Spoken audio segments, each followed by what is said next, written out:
शब्दों के बारे में कुछ विचार आगे। एक प्रश्न है जो आप सोच नहीं रहे हैं, यह भी आपने सुन लिया है।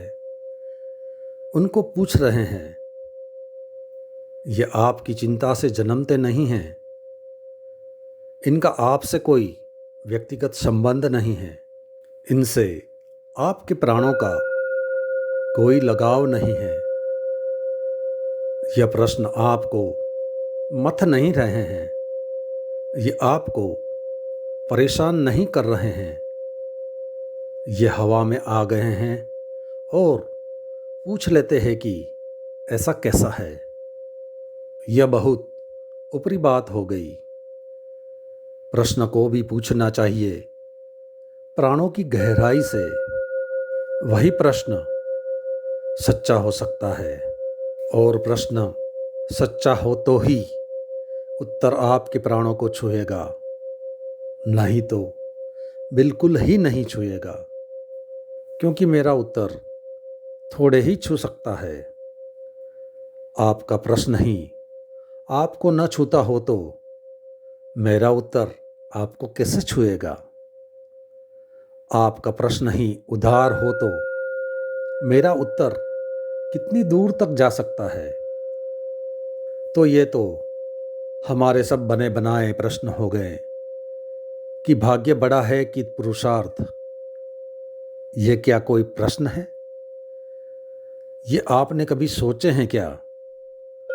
आपकी जिंदगी में कोई इनमें उठाव आया है क्या? आपने खोजा है इन्हें? नहीं, बस लोगों से सुन लिया है। आप हवा में चलते हैं। हवा में चलते हैं तो पूछ लिया, तो मेरी बात फिर आपके भीतर नहीं पहुंचेगी। हाँ, अगर यही प्रश्न आपके जीवन में उठ रहा हो, फिर कोई फिक्र नहीं है। फिर यह प्रश्न पूछे जरूर, और तब इसमें भीतर जाया जा सकता है।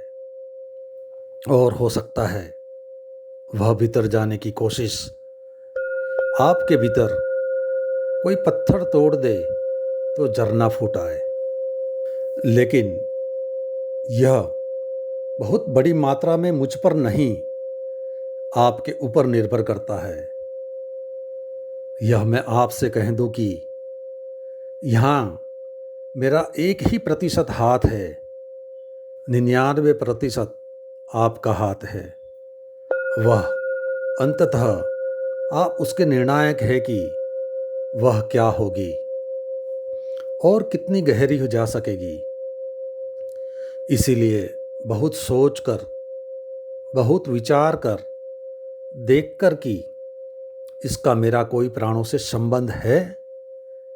मैं तो हिंदुस्तान भर में इतने झूठे प्रश्न सुन सुनकर हैरान हो गया हूं कि मुझे हैरानी होती है कि कोई सोचता है या नहीं सोचता है, या कि हमको प्रश्न छपवा कर बांट दिए गए हैं तो हम पूछ लेते हैं। बस आज इतना ही, बाकी अगले अध्याय में।